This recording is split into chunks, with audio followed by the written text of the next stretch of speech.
number of updates to the Victorian community around the continuing management of the current outbreak. So there were 22 locally acquired cases in this morning's numbers and 1 in hotel quarantine. That makes a total of 107 cases in the 9 days that this outbreak has been underway, which is really just a reminder of how fast this particular variant is moving right across our state. I can advise that 16 of the 22 cases were in quarantine during their entire infectious period. So there is no community exposure sites for some 16 of those 22 cases. And of the remaining 6, their exposure sites are reasonably low due to the current lockdown, and that is also something that should give us all a degree of confidence and hope that this response that we're now into is working. 2 days ago, there were only 6% of our daily cases were fully isolating in quarantine. Today, it is 73% have been fully isolated during their period of infectivity. So what this means is that our contact tracers and our restrictions are working in tandem as part of the public health team's toolkit to beat this virus back and to beat this outbreak back step by step. And that should give us confidence that this is a process that is working, and it is working because millions of Victorians are backing it in and doing the right thing. Now, the Chief Health Officer will speak to the details of these particular cases in more detail in the short period ahead. But what I did want to speak to is to really give a shout out of really big thank you to the many thousands of people who are currently isolating at home. Because of the nature of how this outbreak started, with so many Victorians just going about their normal life at some significant events, what we've seen in the course of how this outbreak has started is a really high number of people getting caught up as either primary or secondary contacts. Currently, we have more than 18,000 primary contacts, primary close contacts, and we have many thousands of households as a result isolating with them or around them. We know that this is both challenging and at times distressing, and it can be an uncomfortable situation for many families who are going through all of this together. But there is no more important task that is underway in the Victorian community and as part of our public health team now than the work those people are doing. And I want to thank them all and give them a huge shout out. You are our front line of defence in responding to this current Delta outbreak. Managing that first ring is obviously vital, but so too is the second ring that comes from that of those people's contacts, the secondary contacts. Half of the new cases today were household contacts of primary close contacts. So the important work in isolating both as primary contacts and through that their contacts has been really significant. It was important in 2020. It's even more important in 2021 as a result of the fast-moving nature of the Delta variant of concern, which seems to move quicker, definitely moves quicker, and moves through household contacts at a rate of knots. If Victoria wasn't managing those secondary close contacts as tightly as we are now, the advice that we have is that this virus would have got beyond us already. It has not. Victorians are working so hard to stay up with and get ahead of this virus that we are confident that the work, particularly our primary close contacts and secondary close contacts, are doing on all of our behalf is a critical part of our public health armoury in getting on top of this outbreak. When you combine both the numbers of primary close contacts and secondary close contacts, that adds up to more than 28,000 Victorians right across the state who are out there doing that important work on all of our behalf.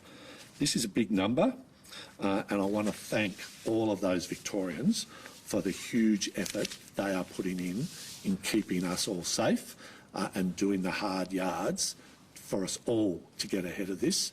We could not be more thankful, and we could not be more indebted to you for that effort. And we want to make sure that we can continue to support you and get you through these efforts, particularly as large numbers over the next week will start to come out from that quarantining. So on the home page of the coronavirus.vic.gov.au page, there is now a list of questions as to what you do if you are a primary close contact, and a lot more nuanced arrangements as a result of so many different circumstances coming up over the last week. And there's also advice and information for what you can do if you live with a primary close contact and how the many different circumstances apply there. And can I just again say that the sacrifice, the effort and the commitment that those Victorians are putting on could not be more important than it is. And I'm grateful, all Victorians are grateful, and indeed I think all Australians are grateful for the leadership that you are showing in this important battle. Finally, before I hand over to Minister Pakula, there was a record number of testing results in yesterday. Almost 60,000 people right across the state braved some pretty inclement weather to return the highest single day's worth of tests that we have seen in the 18 months of this global pandemic. And 98.8% of those results are being turned around by the next day. And can I thank our pathology team, our frontline testing teams who have been out there in some pretty grim weather, supporting those some 60,000 people through that effort. It's important because this variant moves faster than any other variant we have seen, and it is now the dominant variant globally. And what we have to do is to use our testing until such time as we get enough vaccinations to get ahead of this as a country. Testing gives our public health team the certainty and the information they need as to how and where this variant is circulating. So can I thank all of those 60,000 people? Can I thank our pathology team, our frontline workers on the testing centres, and everyone involved in that enormous effort. Everyone needs to get tested if they have even the slightest of symptoms.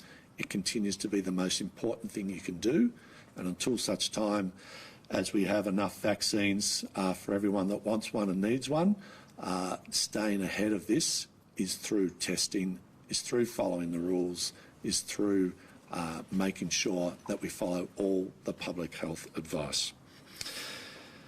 And can I particularly give a shout out to Phillip Island? You'll recall yesterday the COVID commander pointed out that there had been sewage test results locally. That's occurred again overnight. So a particular shout out to the people of Phillip Island is please keep coming forward in the numbers that you have had to get tested. A couple of days in a row of testing when the cases associated with Phillip Island, to the best of our knowledge, have returned to metropolitan Melbourne, makes us concerned that perhaps there is undetected cases in the Phillip Island and San Remo communities. So a special shout out to Phillip Island. You've been doing a fantastic job. A big shout out to Bass Coast Health for the wonderful work they've been doing. But could I also just reiterate, please, if you're on Phillip Island or if you're on the Bass Coast, come forward and get tested. Obviously, if you've got even the slightest of symptoms, but more broadly, given that some people can be asymptomatic in this process, if you haven't been tested yet, please come forward and get tested. We know that testing, if you are out, for the 5 reasons that you're allowed. Check in, make sure you follow the public health rules. These are the most important things you can do over the next 7 days to help us build the confidence that we're on top of this, which increasingly I'm confident we are. We will get ahead of this through the public health measures, through the support of those 28,000 people, both primary and secondary contacts who are isolating, and the millions of Victorians who are following the rules. We will get on top of this and we will get back to a COVID normal life as soon as we possibly can. I'll ask Minister Pakula to come forward and say a few words about business support, then the Chief Health Officer, and then we'll take questions. Oops. Thanks, Marty. I want to also begin by thanking Victorian business for the incredible sacrifice they're making on behalf of the entire community. I know how difficult this is for businesses right across the state, and I know how important it is for us to get back to no community transmission so that those businesses can reopen and get back to trading. But the fact is we've seen transmission in the last week in pubs, in restaurants, at schools, at the footy, at the rugby, and that's why it's just so incredibly critical that we get this outbreak back under control. And I think we've got some very hopeful signs that that's exactly what is occurring. But we need to get that right so that businesses can get back to trading. And I know how absolutely crucial it is to them that they're able to do that. In terms of the extended business support that we're announcing today, we're announcing an additional $282.5 million in new cash grants for businesses affected by the 7-day lockdown extension. That brings to $484 million the total support for businesses and sole traders over the 12 days of this lockdown period. And when you factor in the May-June lockdown, it's just under $1 billion. On Monday and Tuesday, 86,000 businesses received payments of $3,000 through the Licensed Hospitality Venue Fund or $2,000 through the Business Cost Assistance Program. That went directly into bank accounts without any application process. And the support that we're announcing today will likewise be automatically paid as a top-up. $4,200 in additional support through the Licensed Hospitality Venue Fund and $2,800 through the Business Cost Assistance Program. I want to make a comment about those businesses that either didn't choose to apply during the May-June lockdown or had been ineligible but have since become eligible. For instance, they've registered for GST. They'll be welcome to apply for all of the July lockdown support, and their applications will be considered outside that automatic top-up process. There's been a lot of discussion about micro businesses, those not registered for GST and earning under 75 or turning over under $75,000. I should make the point that at any level, if you're registered for GST, whether you turn over 75,000 or not, you're eligible to apply for the business support payments. But discussions between our officials and Commonwealth officials over the last couple of days have made it clear that the vast majority of those micro businesses who've lost income or lost hours will be eligible for the COVID-19 disaster payment of either $600 per 7-day period if they've lost up to over 20 hours of work, or $375 if it's between 8 and 20, just as they were for JobKeeper. I'd make the point that those outside the Commonwealth declared hotspots, those funds will be funded by the state government. So the Commonwealth's funding those in declared hotspots and the state government's funding those in non-declared hotspots. In addition, we will create a concierge service through Business Victoria so that any of those micro businesses who are having difficulty accessing that Commonwealth support, and I think the eligibility criteria went up online today from the Commonwealth, will provide a concierge service to help those businesses apply for those funds. And as part of that process, we'll obviously be able to identify anyone that might slip through the cracks, and we'll be able to assess those on a case-by-case basis. We're also announcing extra support for alpine businesses.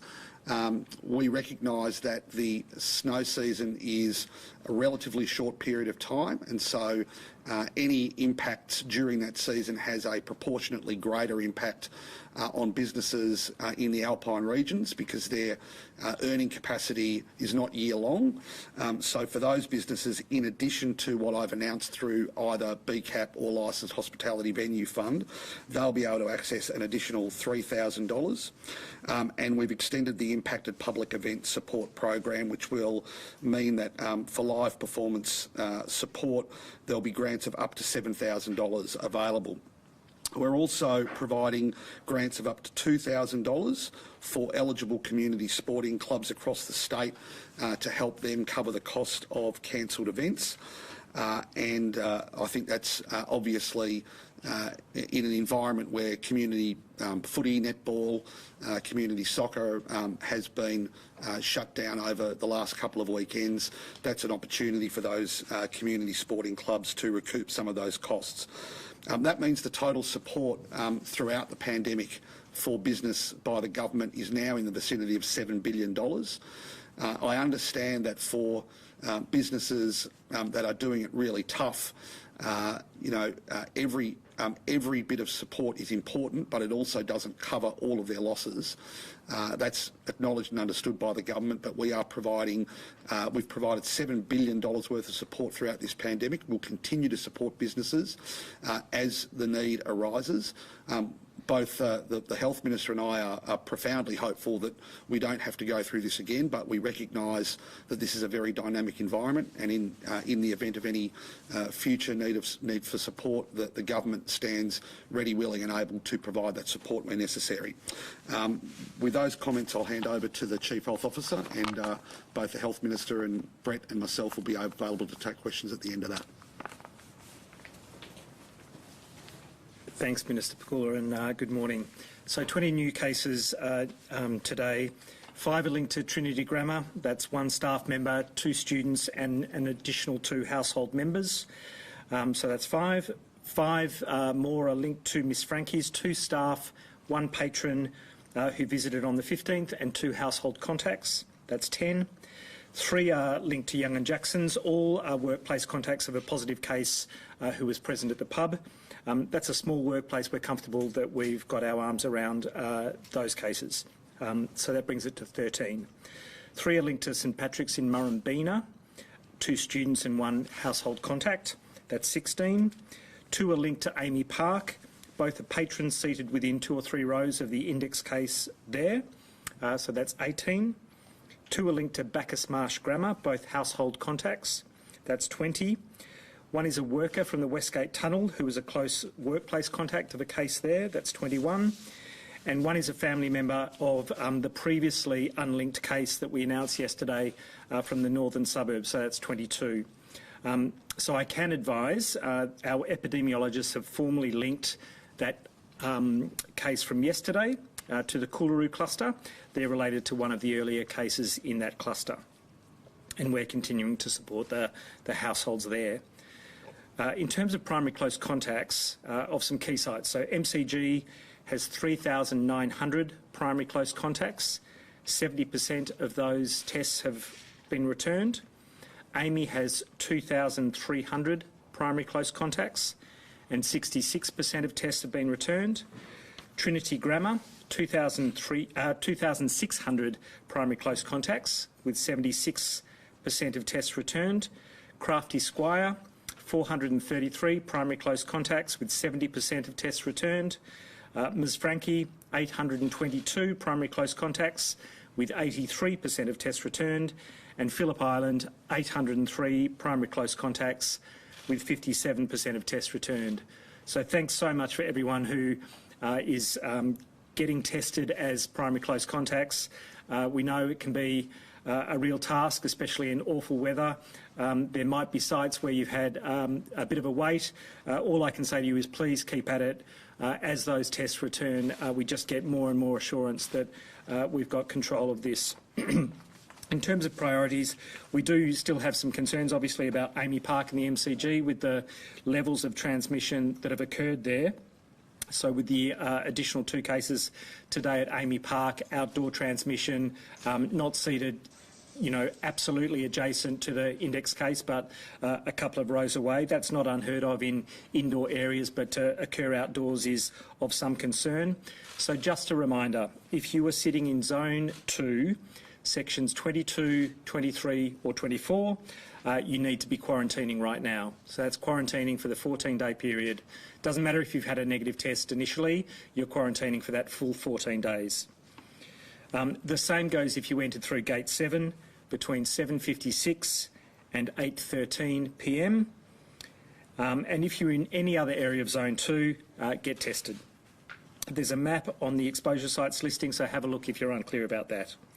In terms of our red zones, yesterday, as many would be aware, South Australia became an orange zone, retrospective to 12 of July. So anyone who's been in South Australia who returned up to late last night into Victoria needs to get tested within 72 hours and return a negative test before they come out of isolation. Tonight at 11:59 p.m, it'll become a red zone. If you're in Victoria now and have been in South Australia at any time since 12 July, as I say, get tested, stay isolated until you get that negative result. We hope that South Australia emerges from this relatively quickly and that after their 7-day lockdown that we can make changes in line with any changes that they might make. Finally, with over 300 exposure sites online, many more in private homes and other smaller settings, our intelligence team, our epidemiologists do go through a continuous review process for those sites to validate all of the times, the dates and locations. There will be minor modifications over time. Some sites have been removed as the individual was determined not to be infectious at that time. Others have been downgraded. Others can be upgraded. So please continue to check those exposure sites and understand that they might have some modifications over time.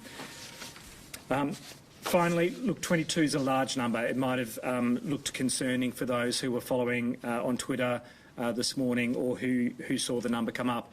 But the 16 of 22 fully isolated for their entire infectious period is a really good sign. That has changed dramatically in the last couple of days. I expect it to be improving over time. It may even be that within a couple of days we don't see anyone who's been out in the community for any of their infectious period. It is due to people quarantining strictly through that quarantine period. It is a tough thing to do quarantine, and it's tough because it's very strict. You cannot go out for food. You cannot go out for services, even essential services. You cannot go out for work. You must stay at home strictly for that 14-day period. And even as that early test that you need to do comes back negative, you'll need to stay in for that 14-day period. You'll be cleared at the end of it with a negative test with your 14 days expiring. But it is that quarantine that so many thousands of Victorians have done and are doing that is making us get ahead of this outbreak. And we're absolutely going in the right direction. So there is much, much to be hopeful for. How many people are in hospital and how many are in ICU? I understand there are 5 in hospital and there's 1 in ICU currently. Can you give us any details on about the person who's in ICU? Look, not in terms of their condition, only that they've come from the Barwon Health region. We've just had our highest daily spike in numbers in 10 months now. So I know you don't have a crystal ball, but can you give us any indication of what this means for the remains of lockdown? Yeah, look, it's a big number. As I say, it's a big number. That speaks to Delta variant. Can you imagine what situation we could be in if we hadn't locked down when we locked down? If those 22 individuals were all out in the community, not just for a day, but for their entire infectious period. If you do not lock down, that's what happens. And those individuals pass on to 1 or 2, and in some cases 10 or 15 or more individuals. So even though it's a big number, it is very encouraging to see people their entire infectious period at home. So, I'm confident that this is going in the right direction. I think we're on track in terms of getting control of this. But the Delta variant has made us spike to 107 cases just within a 9-day period, whereas we took a month to reach that in our previous outbreak. You have to be so careful, precautionary and fast with this variant. Do you have any given it was A, outdoors, B, a couple of rows back from the index case, does that give you any hope we'll see crowds back at the footy this season, given our current vaccination rate? Well, of course I'm hopeful. We're working to get zero community transmission. That is the best guarantee that we can have to open up for these events again, for people to get back to some kind of normal life. You can't do that with significant community transmission because there would be so much risk of further transmission occurring indoors and outdoors. So getting to zero community transmission as a national strategy, as our Victorian approach, is really critical because that's the best assurance we can give. That said, there's always the risk through quarantine, through other jurisdictions, incursions into Victoria. So we have to remain alert to that. We have to manage that risk as best we can. And the real additional measure, as everyone's heard from me so often, is to get those vaccination levels up. So to see vaccines brought forward in terms of supply into Australia is great to see. To see our state vaccination centres vaccinating 20,000 people every day is fantastic, and for there to be 35,000 Victorians vaccinated across primary care and those vaccination hubs every day is fantastic. There's still some time to go, but you know, we're getting to 50% of those in their 40s. We're getting to above 50% for those in their 60s. We're above 70% for those in their 70s and older. That is great. It'll protect them. It's not enough to drive down the possibility of these explosive numbers occurring if we didn't have the brakes on through a lockdown. Can you talk us through that link with the City of Hume cluster in yesterday's mystery case? Does that suggest that the City of Hume household were out in the community again? Look, it does relate to contact between households. Not everyone in their first interview can recall all of the places that they've been, all of the people that they've been in touch with before or after the lockdown period for essential or other reasons. So we've found that case now. We've found that connection. That is very reassuring. And again, to have 107 cases, all of which are linked epidemiologically, is really good news from a contact tracing point of view. And what's that relation? Sorry, did they visit each other's house? Yes. Look, I'm not going to give the details. It's really important that people are free with the information that they provide. It's very important that we protect everyone's privacy and that we get the fullest information possible. All I can say is that we've got that link and that we don't always, with any of our cases, get every single piece of information recalled at the first interview. That's why we go back and continuously try and find out. It came through late of an evening. And so we've just worked through the process as we would for any new case to really understand the connections. Those Amy Park cases, and I think some at the MCG, are they the only confirmed cases of outdoor transmission? And does that change how you look at outdoor transmission going forward? We've got a high suspicion of outdoor transmission at the MCG as well. So again, we can't say absolutely that people didn't come into contact and not QR code check-in at a toilet, at a food venue, but we've got no evidence of that for some of the individuals who were seated outside. So we think there's been outdoor transmission there as well. It's probably always occurred to a much lesser degree before the Delta variant, but with the really enhanced contact tracing and all the interrogation of data that we do between CCTV and QR and ticketing, we are getting more and more information that gives us a really good understanding of where people are and how they move. And so we are turning up some of this. As I say, it's probably occurred before, and there's been a lot of reports of, we've never heard of outdoor transmission. A lot of that is because they haven't got the very sophisticated contact tracing that we're now doing across Australia, in particular in Victoria, I would say. So we need to reflect on that. We need to get to zero community transmission for that reason, and we need to think about everything that we do in sporting events, in arts and theatre and any indoor setting and outdoor setting going forward. Just on events, sorry, because it is an industry that's been entirely decimated, left off the roadmap. Can we think of a better way to operate moving forward? I know there's been suggestions about rapid COVID testing. It was used at Wimbledon, or anything else that we can do to help this sector reopen? We will do anything and everything that we can. It is super challenging. The UK had nightclubs closed continuously for 18 months. They've opened now and they've got 50,000 cases a day. So the industry is hurting, there's no question. The industry would hurt even more with sustained community transmission if we can't keep control of it. Rapid testing may have a place. Again, the Netherlands is an example where they had scores to hundreds of cases daily in the country that went to 10,000 within a 3-week period, 10,000 per day. That was related to an outdoor entertainment event, a music event. And I think they tried to do rapid testing beforehand. So it's a mitigation. It's not magic. We need to have a whole bunch of things that we should consider. But the primary one is vaccination. And the overarching one is to have no community transmission after we've dealt with this outbreak. But in the interim, that's 12 months away potentially until we're fully vaccinated. Would you consider COVID rapid testing or anything? Yeah, we are considering rapid testing. If it's a real game changer, yes, but people can test negative and still be infectious. It's not a perfect test.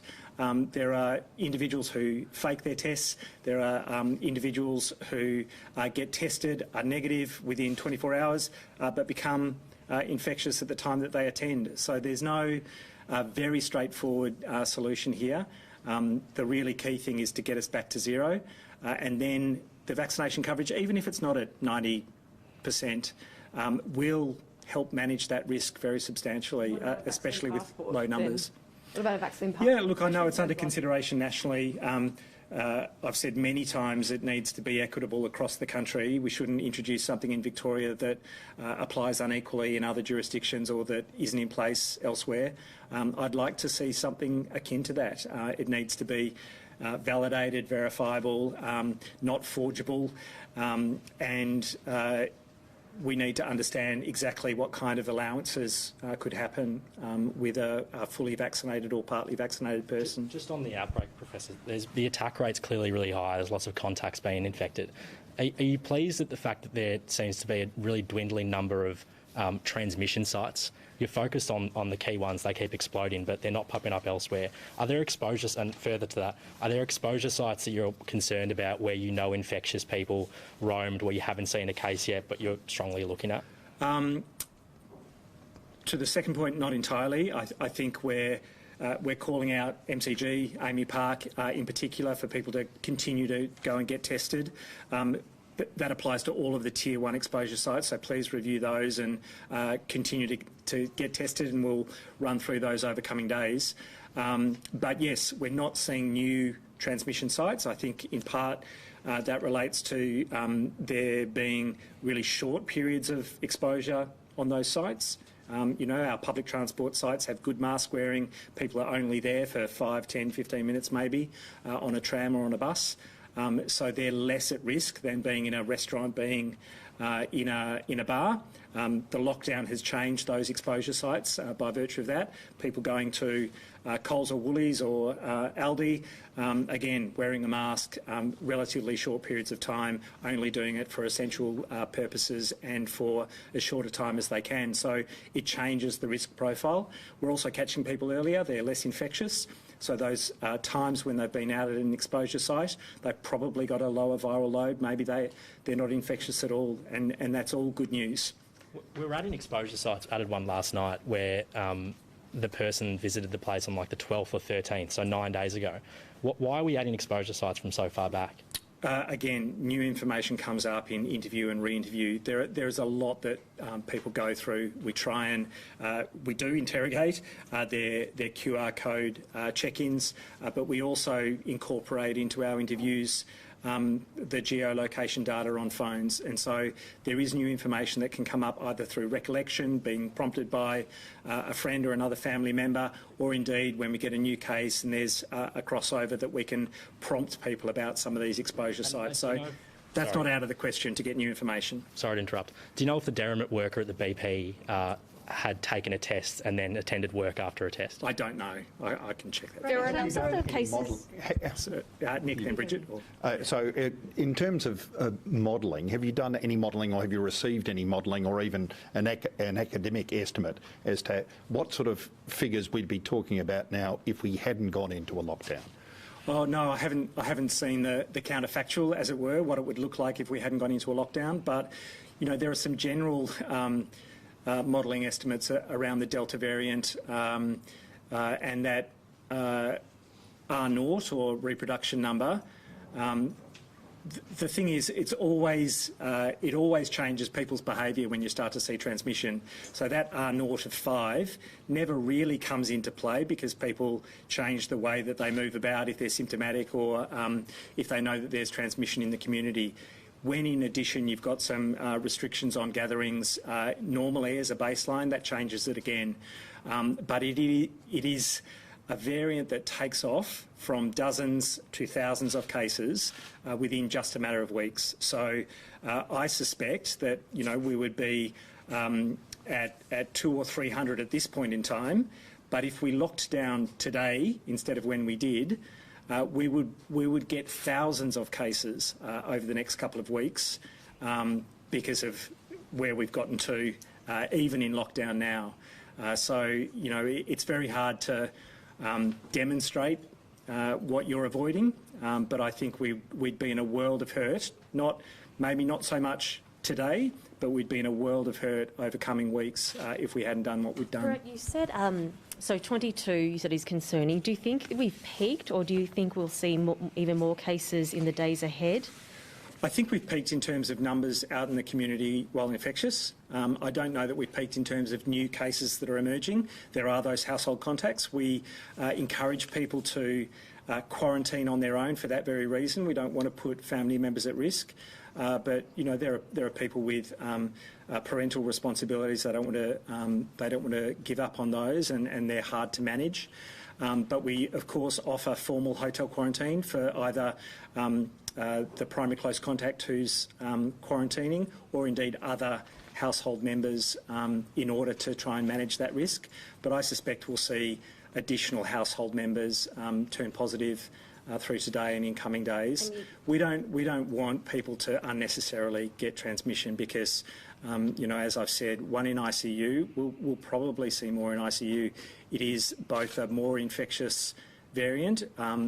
The estimates are that it's a more severe variant as well, that the likelihood of hospitalisation for those who are unvaccinated is 2 or 3 times greater than other variants. And the cases in hospital, are they all community cases or was some in hotel quarantine?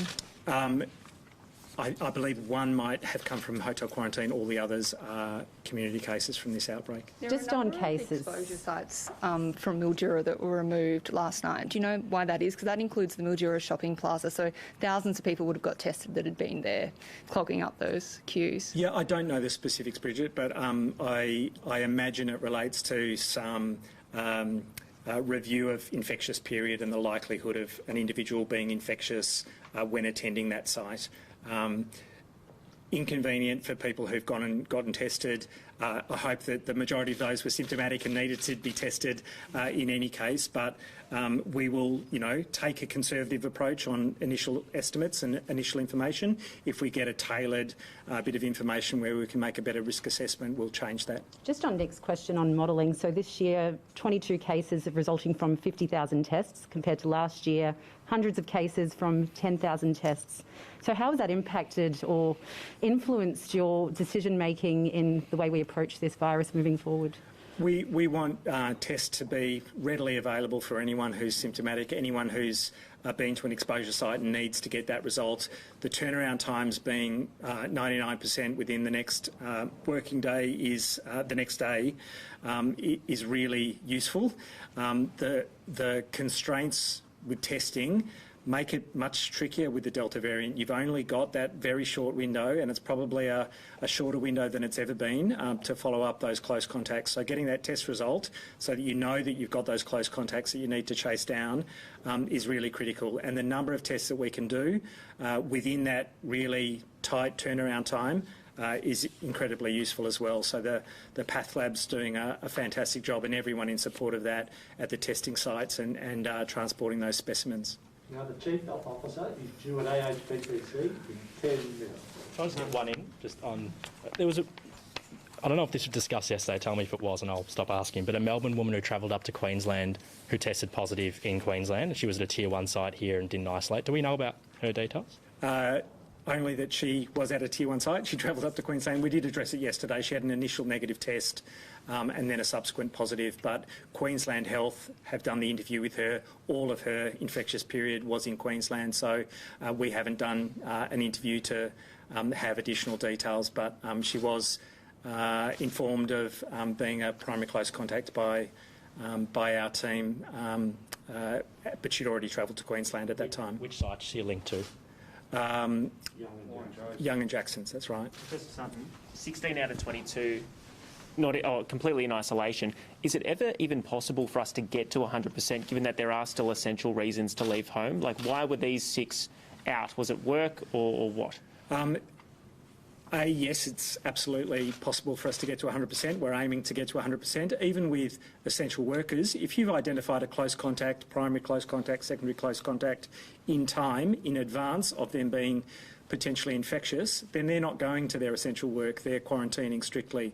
So we aim to get to 100%, and I think we can get to 100%. I think for these 6, I don't have the full details, but I think it's a really short period of time before they were potentially infectious. So we do go back 48 hours from the time that someone's symptomatic, or 48 hours from the time that they've tested positive, and sometimes that just brings in going to a food store or going to an outdoor site for whatever reason that does mean that they haven't strictly had 100% of their time in quarantine. Are you fine? I do need to go, Nick, but thank you. Who would you like next? Yeah, one for you, please, Minister. Me? Yep. So in New South Wales, they're offering micro businesses $1,500 support a fortnight on top of what they're getting from the Commonwealth. Why are people here only getting? No, that's not right. So if you have a look at the Commonwealth eligibility process, it's very clear that if you get a state support, you're not eligible for Commonwealth support.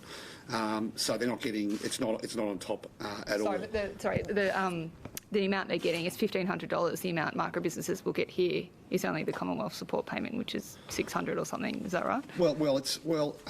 I don't. My understanding is that New South Wales program for micro businesses hasn't opened. But let's just put it in some context. If you're a micro business that is registered for GST, regardless of how much you turn over, then you're eligible for our full business support package of up to $2,800 for this 7-day period, so substantially more than $750 a week. If you are not registered for GST and you are turning over less than $75,000 per annum, then your profit is going to be substantially less than that. It might be potentially up to $30,000, $35,000 per annum, which is about $600 a week. So in those circumstances, that Commonwealth payment is, in our view, an appropriate amount. I'd also make the point that right through 2020, those businesses were supported, those micro businesses not registered for GST, under $75,000 were supported through the Commonwealth Income Support Scheme. This is the equivalent of that. There was a gap back in May when that Commonwealth support was not there. We've spoken to the Commonwealth. It's very clear that the vast majority of them will be supported through that, and we're going to help them through that process. We've seen part-time and former Uber and taxi drivers, even those who have another job, being able to access support. But you've stipulated the payments are only going to businesses which are closed. So I guess why are they getting support? Well, that's I'd have to look into that particular example. We've been really clear with the ANZIC codes. They are codes that are related to those businesses which have been required to close. If there are examples of businesses receiving business assistance payments that are not related to those ANZIC codes, I'll be more than happy to have a look at that and get the department to provide some answers. Minister, you talked about a number of businesses falling through the cracks and that you'll help them.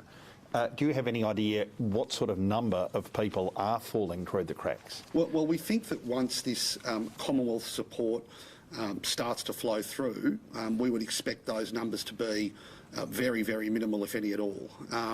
But we don't manage the Commonwealth scheme, so we'll assist all those businesses to apply if there are, and indeed individuals, because this is about income support for both businesses and individuals. We'll support those micro businesses. I would be hopeful that the Commonwealth application system is relatively straightforward. I understand it's done through MyGov and a Send-Link account, but we'll provide support to those businesses who are having any difficulty with doing that.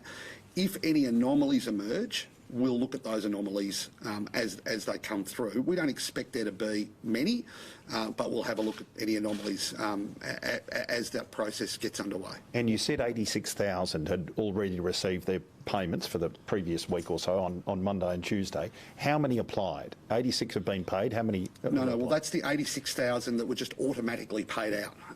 So that's those. So there was no application process. But there were some you encouraged to apply, which they didn't get last time. No, there's been no additional applications at this point. So what happened on Monday and Tuesday, Nick, was that we made an auto payment to about 77,000 BCAPs. From May, June, and about 9,000 licensed hospitality venue funds. I should emphasise that money's gone out. It doesn't mean it's necessarily hit everybody's account.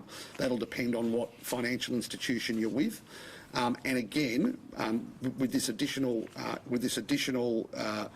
top up that we're announcing today, we would aim to get that out the door by the end of the week. In regards to any who didn't apply back in May, June. So there might be, for instance, a business that wasn't registered for GST and has since registered for GST, which would make them eligible for this payment. We'll open that application process in the next week or so. We haven't done that yet, but the vast majority, the overwhelming majority, won't need to apply because they're receiving an automatic payment. Why hasn't that been open until now? Well, because we've been focused on getting the payments out the door to that 86. It'll end up being over 90,000 businesses, and we would expect the numbers of businesses who weren't eligible in May, June, who are eligible now, to be very, very small, a couple of thousand potentially, maybe even less than that, but we will get that open as soon as we can, but we can only do so many things at one time. Business support only goes some way, though, Minister. You've only got to walk around the CBD, Bridge Road, Richmond, Chapel Street, South Yarra to see the real impact of what this is actually doing to businesses. Surely your heart breaks a little bit when you walk around Melbourne right now? Absolutely it does. Look, there is, I wouldn't for a moment, suggest that my experience or the experience of any minister that's been, through this for the last 16 months equates to that of a business which is struggling to survive. But I do speak to hundreds of them. I read every email, and I get how profoundly difficult this is for restaurants, for pubs, for retailers, for all manner of businesses.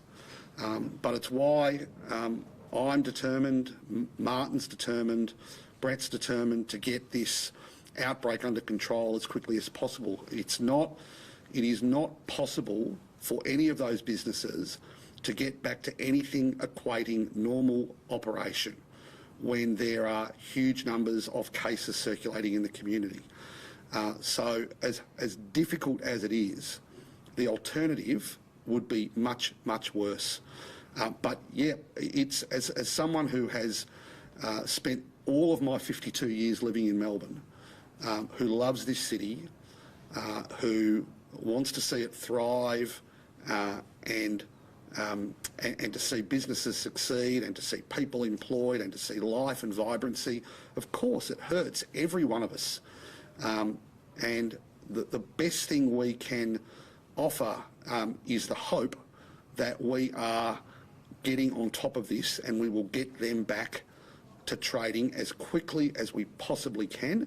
And in the meantime, the business support is about providing some comfort, some funds, some ability to just get through, hopefully only the next few days, till they're able to do that. Is it observably worse than last year when we had JobKeeper, in your sense, in your reading? Oh, look, I think last year during that long lockdown it was pretty tough as well. But there's no doubt that things like JobKeeper and JobSeeker were very, very helpful. JobKeeper obviously because it kept people tied to their employer, and it allowed those businesses to hibernate effectively until they could get back to trading. It's why we were so vocal about the need for Commonwealth support back in May. It's why we're very pleased that that is there now. It's not quite as much as JobKeeper was in the initial period, but it is more equates to JobKeeper, I think, in the January to March period. It is important that particularly casual workers who've lost hours are able to survive through these periods, and it means that it's one less thing for the employer to have to fund. But yeah, it's a really, really difficult time, and our objective is to make it as short as we can. We know that. Can I just ask one more on this one? We know it takes a little while for the economy to bounce back after a lockdown. The CPA is today proposing kind of a tapered support scheme where after a lockdown. Sorry, who's proposing that? CPA. Right. A tapered scheme where the money doesn't dry up immediately, it just reduces over time to kind of allow them to get back to normal. Is that something you'd consider? Oh, look, we'll consider anything. I mean, I'm myself and the Small Business Minister are having a meeting with the Victorian Chamber of Commerce this afternoon. I speak to the Treasurer almost every day about these sorts of things. I know the Treasurer is speaking to his, national colleagues, and we'll continue to look at whatever support we can provide. But I'd make the point that, business support from the state government is now at around the $7 billion mark. The total state budget in a year is about 75. So this is a, comparatively very large percentage of the state's overall budget in any 12-month period. And there are a whole lot of things that have to go on. We've got to keep funding schools and hospitals and transport and everything else. So it's not an inexhaustible well. And it's why the support of the Commonwealth is so important. But having said that, I don't expect business to be focused on our budget bottom line. Business is focused on what they need to survive, and we will keep working with them and to try and tailor these supports as well as we can to try and get as many of them through as we possibly can till we can, hit that mark where our vaccination numbers are such that we don't have to go through these sort of things again.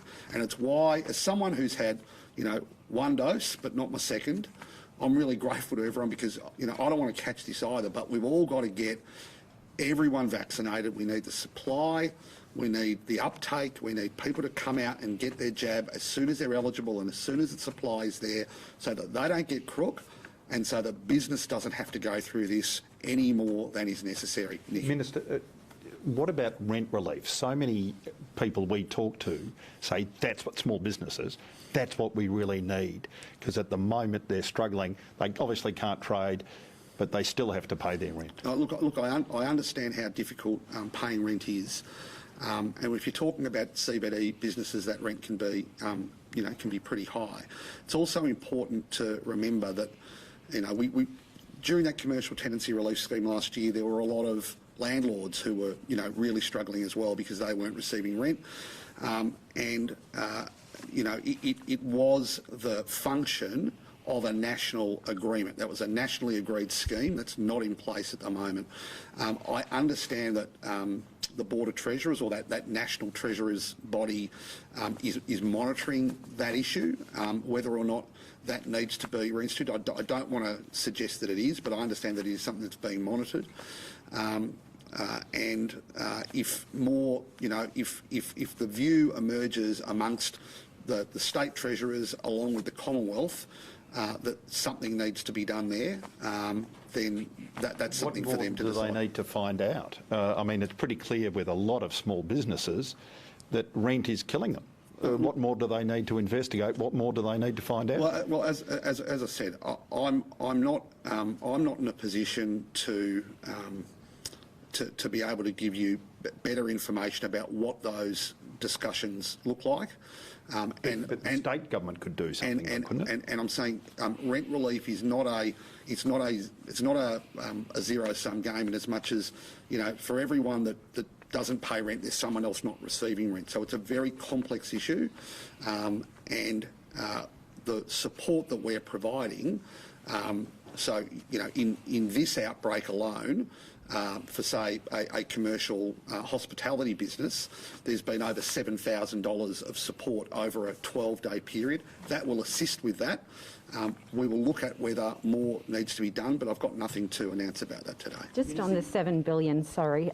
Look, this is a lifeline for many businesses, but until we're fully vaccinated, is this the way that we're going to have to continually operate? And I guess the question on every taxpayer's mind is, how long will it take to pay this back? Well, you know, it's from our point of view, it's about providing the necessary supports that we can. There's no question that the pandemic, whether it's the federal budget with JobKeeper or state budgets with business support and all other kinds of relief, state budgets and the Commonwealth budget have taken a hit as a consequence of the pandemic. The alternative, though, would be to not provide that support and to have, business failures and individuals unable to work without getting any sort of support in a way that I think most people would find completely unfathomable and unacceptable. So these are supports that we need to provide. It will take budgets around the country some period of time to recover. But that is the nature of a global pandemic. It's not really something that's avoidable. Minister, on JobKeeper, it's not just about the cash, but also the way you mentioned a feature of it was tying employees to their employers. That's not currently happening in the disaster payments framework. Is that a problem? Oh, look, I think that's probably a question that you need to direct to the Federal Treasurer. I think there was some elements of JobKeeper that, as you indicate, really tied people to their employer. But on another level, they were payments that were not made directly to workers. They were made to their employer. And we've seen some examples of that where I think there was some inequity created as a result of that. I think in the circumstances, a direct payment, whether it's $375 a week or $600 a week, I think will be very well received by particularly those casual workers who are out of work. If this situation abides for much longer periods of time, I mean, I think we've seen in New South Wales today north of 100 cases, then the Commonwealth may revisit the method by which they're doing it, but that's really something that you'd need to take up with them. I was just going to quickly say, you're concerned about the future of events here. You know, we've just lost the Grand Prix. How does that make you feel? And it's my job to be concerned about those things. Look, I have an absolute conviction that the best way and the most certain way to get events back here, whether it's, you know, the AFL finals, tennis, Formula One, is to have no community transmission. We've seen already, that there's been transmission at major sporting events, and that is undeniably something of concern. But if we can get this transmission back to zero, if we can knock Delta out of Victoria and then keep it out, then there's no reason that those events can't proceed in the future. But right now, our focus is on getting this outbreak under control and extinguished, and then we can start having those conversations. I ask Mr Foley a quick question about borders. Are we done with me? Yep, thank you. Can we just, would Minister Foley also handle QR code histories? Yep, cool.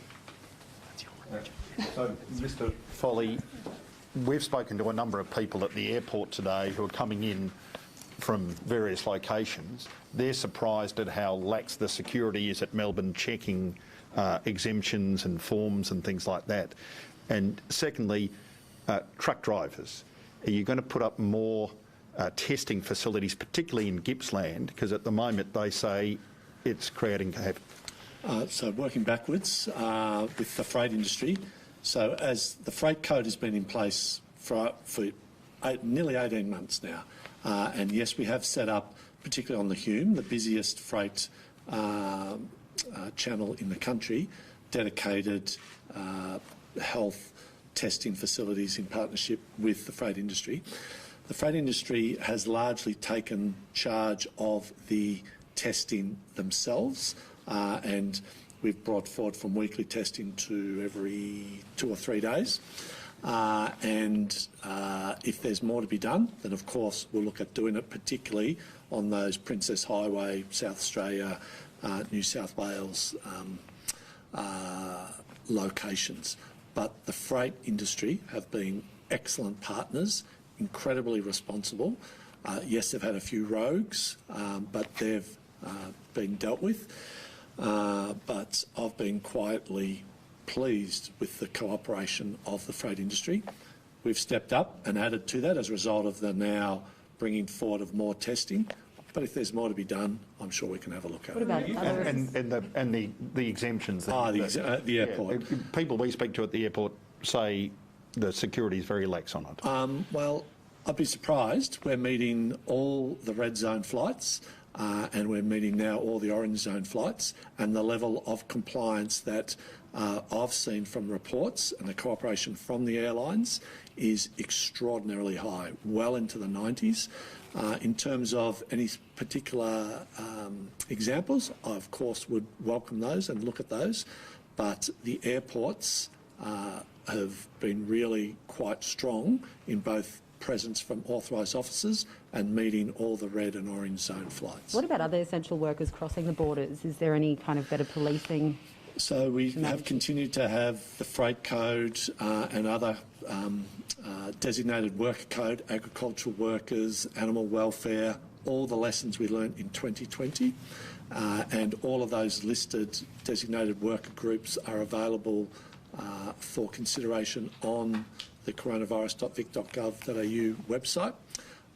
But of course, since we've put up even firmer restrictions to keep the New South Wales virus on their side of the border, what we've now been doing is bringing forward no more red zone permits, and you must get an exemption. Are you finding... Sorry, you go. Oh, sorry. Removalists from Sydney were caught trying to enter Victoria in Mildura yesterday. Do you have any information about that?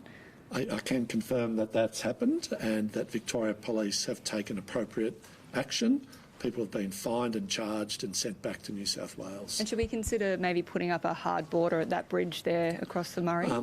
We'll take VicPol advice, but the fact is that some removalists clearly... We'll wait and see what the report says, and this is a matter for Victoria Police, but Victoria Police suspicions as to some inappropriate activities were highlighted by that particular operator, and Victoria Police acted appropriately, found them out, fined them, charged them, sent them back. That's the risk that anybody who tries on Victoria Police and our new tougher system runs. Let it be a very clear message. If you break the rules, you will be charged, you will be fined, and you will be sent back. More generally, are you finding any issues among close contacts and contacts of contacts breaking isolation or being upfront about their status? Overwhelmingly, all of those 28,000 people have been extraordinarily cooperative and supportive. As Chief Health Officers indicated, sometimes, particularly with primary close contacts of cases, those interview processes do throw up more information as time goes on. I'm not aware of any cases other than our original New South Wales removalists consciously and deliberately avoiding being cooperative in this situation, to the point where only in recent days did we come across the fact that the Nil Roadhouse was visited by those original New South Wales removalists. That behaviour is unacceptable. The behaviour of New South Wales removalists over the last 24 hours to be caught by Victoria Police, I don't know what it is with New South Wales removalists, but let it be a lesson that if you break the rules, there are consequences. Minister, there's a woman in Rosebud. She's been told she was at Young and Jackson when she wasn't. She hasn't been in Melbourne since January. She's been visited by the ADF and she can't get through to the COVID hotline. Is there anything you can do? Of course, we're always willing to look at any particular cases. With 28,000 people in a similar situation to any particular case, there are always, as a result of mistranscribing or material not being appropriately put up in the original QR code data, there's always exceptions to the overwhelming rule that the QR code system is assisting our contact tracers move so quickly. But if there's particular circumstances, I'm happy to have a look at it and get our team to address it. But I can say, as a result of 28,000 people being at home and doing the right thing, some of those conversations that we're having with people, as a result of so many people seeking information, on average, they're going for over 20, 25 minutes, as each single set of circumstances has to be gone through as to what you can do, when you're going to be released, what your circumstances are. So as a result, we've thrown considerable extra resources at the call centre, and we will throw more at it. These are necessarily a range of skills, and some of them are quite specialised. And I thank everyone for the extraordinary patience they've shown. We will put more resources in and we will get through them. So what's your advice to people like that? Do they just have to isolate? Yes, they do. If you've got advice to isolate, then you need to do so.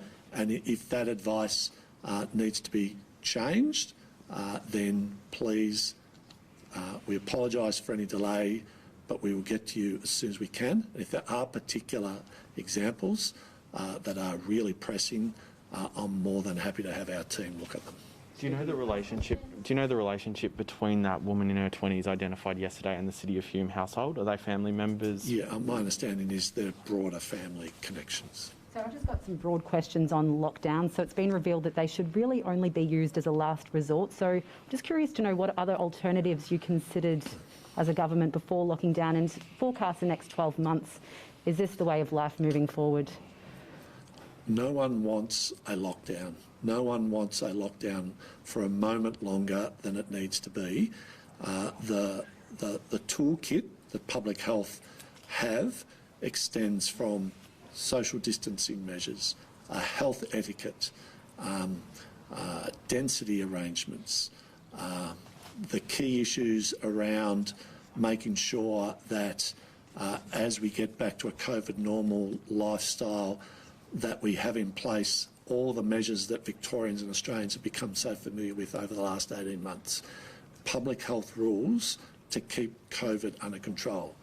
The two biggest measures that we need are, however, the two measures that are to some degree beyond state government's control. The first of those is we need every Australian, every Victorian who can be vaccinated to be vaccinated. We don't have still the supply. Yes, it's increasing. Yes, we're getting more of it. Yes, particularly the communities over 40 need to come forward and get vaccinated whenever the opportunity arises. But there are millions of Victorians who want to get vaccinated who can't. That is a key public health measure. The other key ring of the other key tool in the public health toolbox is to make sure that our international borders do not leak in the coronavirus. And we've seen, as much as effort as we've all as states put into hotel quarantine, that hotels are designed for tourists. They are not designed as quarantine stations. 18 months in, we still do not have a, beyond Howard Springs, we still do not have in any East Coast or indeed major capital city or close to a major capital city, and therefore an airport, the necessary, dedicated, specialised quarantine systems that Australians, I think, rightly demand. Minister, can you just run us through when we'll get our history on our QR code apps? And there's been a lot of focus on Mildura lately. We've now had a case down at Gippsland Way. What's the advice to that regional community? So, working backwards, the case in Gippsland has been linked to one of the public exposure sites, one of the larger sporting events, as I understand it. But the good news is, has been one of those 16 cases that had been isolating throughout their entire infectious period. What it shows is that no corner of the state, when it comes to major events, is excluded from the risks that go with that. In regards to QR codes, our friends in Services Victoria have been working around endlessly actually on continuous improvements in the QR code system. We have seen QR code uptake absolutely take off, and it has been a vitally important tool in responding over the course of the last week for our contact tracing teams. In regards to aspects of upgrading, one of the upgrades that Services Victoria are looking into involves giving just the person whose QR code system it is access to some of their historical data. That data is only available and is only there for public health purposes, but there is clearly an argument for making sure that people have access to their own data. So roughly when can we expect that? I don't have any particular advice on that, but I know that there are consistent measures always being looked at and always being worked on by Services Victoria to upgrade the QR code app and the QR code system. And just to confirm, people in Gippsland, no need to rush and get tested unless you've got symptoms? Absolutely. So the people of Gippsland have done an extraordinary job over the last 18 months, but clearly with the exception of this one case that's been in quarantine the whole time, have been largely COVID-free. But of course, if you show any symptoms, if you are concerned, please come forward and get yourself tested. It's the most important thing you can do. And of course, when and if you are eligible for a vaccine, please come forward and get vaccinated. Everyone good? Thank you, everyone. Thank you.